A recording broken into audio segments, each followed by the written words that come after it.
अस्सलाम वालेकुम पाकिस्तान। आज मैं बहुत ज़बरदस्त सी वेजिटेबल की रेसिपी लेकर आई हूँ। भिंडी की भुजिया तो आप लोग बनाते हैं, ज़रा मेरे स्टाइल से बना कर देखिएगा। मैंने यहाँ पर 2 अदद आलू लेकर फ्राई किया है और इसे निकाल लिया है। 1 टेबल स्पून अब मैंने इसमें ज़ीरा ऐड कर दिया है। अब मैं 2 प्याज दरमियानी उसको लेकर रफली मैंने काट लिया है और इसके अंदर फ्राई करने के लिए रख दिया है मैंने। बहुत इजी वे में बनेगा, बनाकर और खा के आपको मज़ा आने वाला है। लाजमी मेरी रेसिपी को ट्राई कीजिएगा। यहाँ पर प्याज का कलर हमने बिल्कुल भी चेंज नहीं करना, ना पिंक करना है ना कुछ, बस ज़रा सी देर मैंने इसको ट्रांसपेरेंट भी नहीं होने दिया है और भिंडी इसके अंदर ऐड कर दी है मैंने। भिंडी को धोने के बाद आप इसका पानी निकाल लें किसी छन्ने पे रख के और फिर कट कर लें अपनी मर्ज़ी का, आपको जिस तरह का शेप पसंद है। मैंने यहाँ पर भिंडी के साथ 3 से 4 हरी मिर्चें ऐड की हैं। इसका फ्लेवर बहुत ज़बरदस्त बनकर तैयार होता है। अच्छा सा फ्लेवर आ चुका है इसके अंदर। अब थोड़े से पाउडर मसाले जाएंगे इसमें। हल्दी ½ टी स्पून ऐड करेंगे इसमें। बहुत कम मसालों के साथ ये बनकर तैयार होगा। लाल मिर्चों का पाउडर 1 टी स्पून, कुटी हुई लाल मिर्च का पाउडर ½ टी स्पून।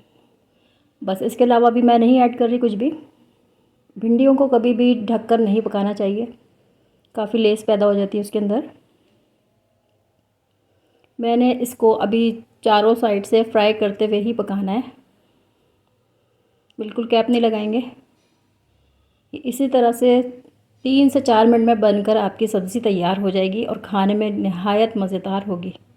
ये देखें इसकी लुक कितनी ज़बरदस्त माशाल्लाह से बनकर तैयार हो रही है। ये 3 टमाटर मैंने लेके रफली चॉप कर लिया है, वो इसके अंदर ऐड कर देंगे। किसी तरह से भी काट सकते हैं, इसमें कोई इशू नहीं है। बारीक होने से ये होता है कि बहुत अच्छा गल जाता है, सॉफ्ट हो जाता है और फ्लेवर अच्छा सा बन जाता है।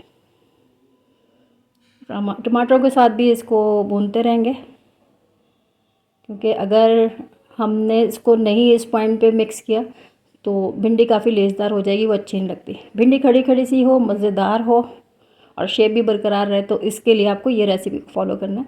यहाँ पर आलू जो मैंने फ्राई किए थे, फुल डन नहीं किया था मैंने, इसको 20% तक फ्राई किया था मैंने। आलू भी इसी के अंदर ऐड कर दिए हैं।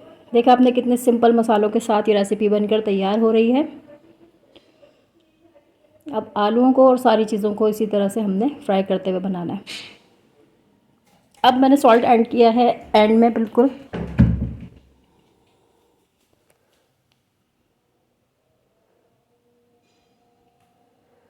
सॉल्ट लास्ट में इसलिए डालते हैं कि मॉइस्चर पैदा ना हो भिंडी के अंदर, वरना इसका शेप जो है वो बरकरार नहीं रहता।